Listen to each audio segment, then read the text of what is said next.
Today I will show a screen replacement on an iPhone 7. Remember, this is harder than it looks, so make sure to watch the video all the way through before you decide to dive into your own repair.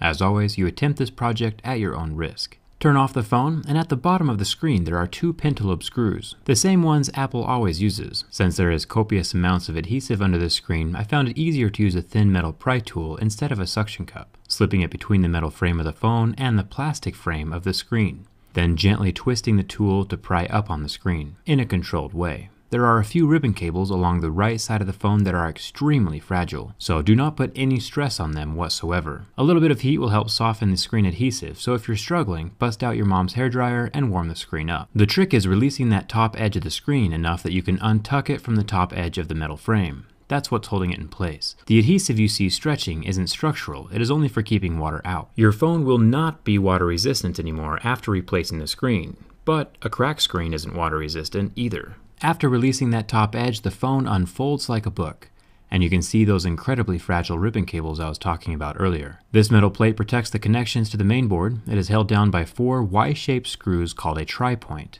or Y000. I'll link all the tools that I use in the video description. I unplug the battery ribbon first and then unclip the two screen ribbons right next to it. They just unsnap like little Legos. Up here at the top of the phone we have another metal plate held down by two screws. This is protecting another ribbon cable, so pop that off and the screen comes loose from the phone. The screen is made up of multiple components, and these components need to be transferred over to your new unbroken replacement screen. If you need a replacement screen, I will link them down in the video description along with everything else. To start transferring components, we need to remove the huge metal plate from the back of the screen. There are three tri-tip screws on either side. Make sure you keep all of your screws organized throughout this project. It is incredibly important because nearly all the screws are different sizes and you do not want to mix them up. One more screw is at the top holding down that big metal back plate, and two more screws above that holding down the earpiece bracket. Once that earpiece bracket is set off to the side, the earpiece speaker can pop out and you can see the little spring contact points that rest on the little golden circles. This is how it receives its signal. The front camera ribbon cable is just lightly glued into the frame, so be extremely careful. Pry that out, making sure not to kink or tear it. Here is the ribbon itself. It has the front camera and all of the other front sensors attached to it.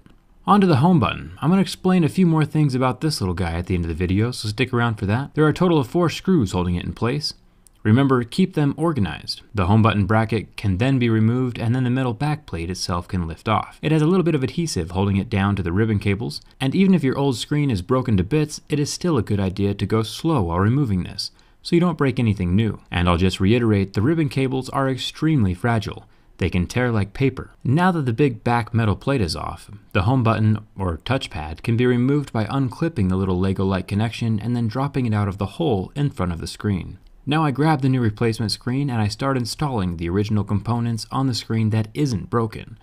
Line the metal backplate up with the little screw holes on the sides, and then tuck your original home button from your old phone up through the hole and plug it in. Get the bracket screwed back onto the back of the home button, making sure to put it over the little circular tabs on the metal backplate. And then those 4 screws in the back go in the holes they came from originally. Then the middle backplate has 6 screws to tighten it down, all of them those same little tri-tips. Then we have the front camera ribbon. Fold that back into place like an origami master. The earpiece with its springs will sit on top of the little golden circles, and it will be held down with 2 screws.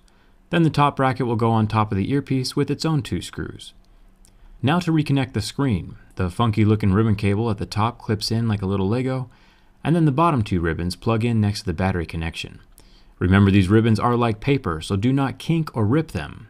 Get the battery plugged in, and then I'll test the screen out before I screw all the metal plates back in. If your screen is dark or has lines running through it, or it doesn't respond to touch, it either has a bad connection with the main board or it is just a bad replacement screen. Everything looks good on mine, so I turn the phone back off and screw the metal plates back in with their original screws that I kept organized from earlier. Remember that the top edge of the screen goes in first and the rest of the screen gets gently placed down after that. So if your frame has been bent by a drop, you might need to unbend it a little before your screen will fit into place. So watch out for that. Don't press too hard and crack your new one. I've seen it happen. Now back to the home button. Since this phone is so new, this video is showing literally one of the first few times the iPhone 7 has been taken apart in the wild.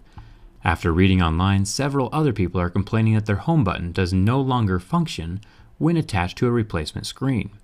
Apple has played dirty in the past with Error 53, not allowing people to fix their own phones. So it wouldn't be super surprising to me to see Apple pull more anti-repair shenanigans against their own customers. But obviously we have to wait until we get a larger sample size of broken phones. If you have repaired an iPhone 7, leave any tips down in the comments below. Remember, if Apple really is disabling the home buttons of repaired phones, you can get around it by using the on-screen home button located in your settings. And if you enjoy seeing tech reviewed from the inside, hit that subscribe button. I've got a lot more videos coming. Bonus points for following me on Instagram and Twitter, and I even post an occasional behind-the-scenes Snap story on Snapchat.